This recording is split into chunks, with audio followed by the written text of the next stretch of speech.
हरिओम.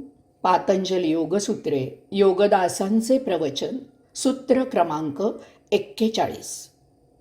क्षीणवृत्ते क्षीणवृत्ते अभिजातस्य इव मणे ग्रहितृग्रहणग्राह्येषु तत्स्थ अंजनता समापत्तिः.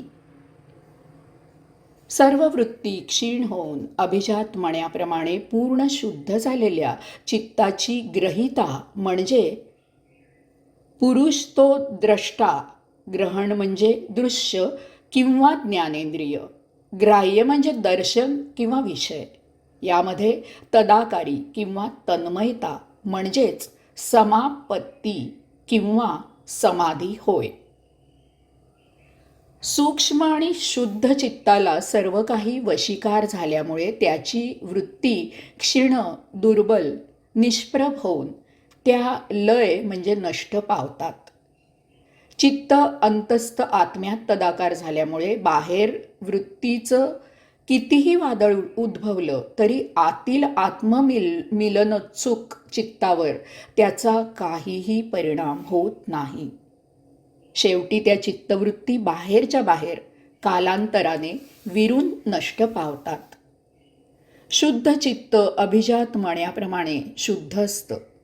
अभिजात मण्याचा ज्या वस्तूशी संबंध येईल ती वस्तू तिच्या मूळ रूपात जशीच्या तशी दिसते.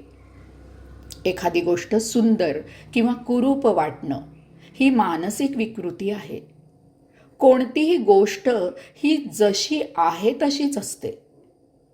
ती सुंदर किंवा कुरूप वाटणे हा मनाचा खेळ आहे.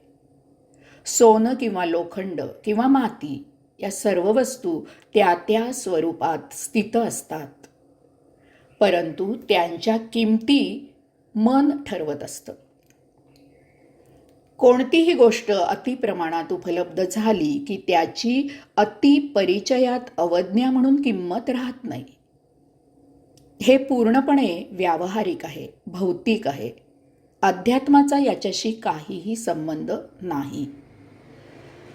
जसे अशुद्ध मनात रिपूंची दाटी असते, विषय वासनांची गर्दी असते, त्याचप्रमाणे शांत, शुद्ध, निःशब्द, मौनी चित्तात सात्विकतेची दाटी असते, निरागसतेची गर्दी असते. योगिक आचरणाने ती उफाळून उत्प्रेषित होते. योग्याचे चलनवलन पूर्णपणे बदलून जाते. हा बदल त्याला परमात्म्याप्रत जाण्याचा मार्ग दाखवतो. तो ध्यानात स्थित होतो. त्याला समाधी प्राप्त होते.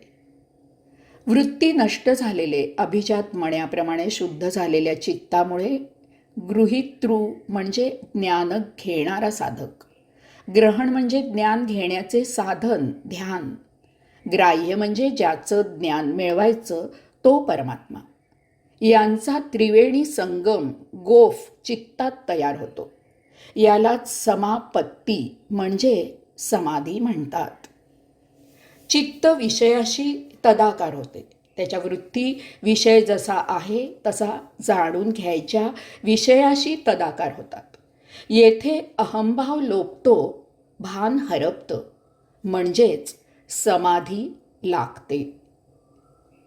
याला जोडून पुढचं सूत्र क्रमांक 42. तत्र शब्दार्थ ज्ञान विकल्पै संकीर्णा सवितर्का समापत्तिः. शब्द, त्याचा अर्थ आणि त्यामुळे चित्तात स्फुरलेले विकल्पांनी युक्त असे तार्किक ज्ञान, यामुळे प्राप्त झालेली सवितर्क समापत्ती किंवा समाधी होय. शब्द, अर्थ आणि ज्ञान यावरील विकल्प एकत्रित होऊन त्यावरील वितर्कामुळे जी समापत्ती लाभते तिला सवितर्क समापत्ती म्हणतात.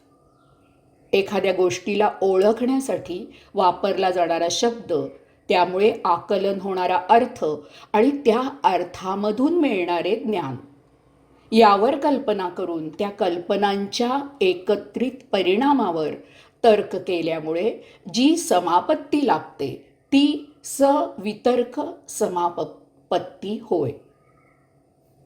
येथे कल्पनांच्या पाठोपाठ तर्क येतोच, कारण वस्तू प्रत्यक्ष समोर नसते, सर्व कल्पनाच असते.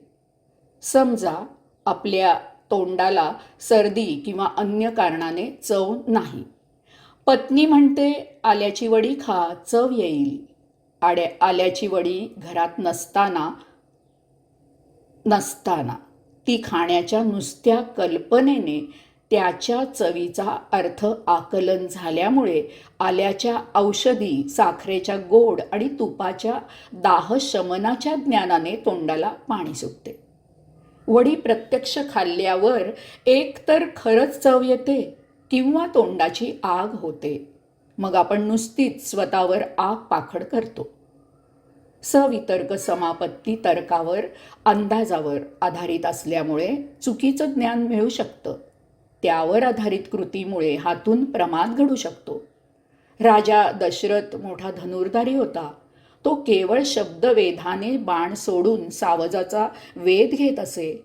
असाच काळोखात शिकारीसाठी बसलेला असता त्याला पाण्यावर हालचालीचा आवाज ऐकायला आला.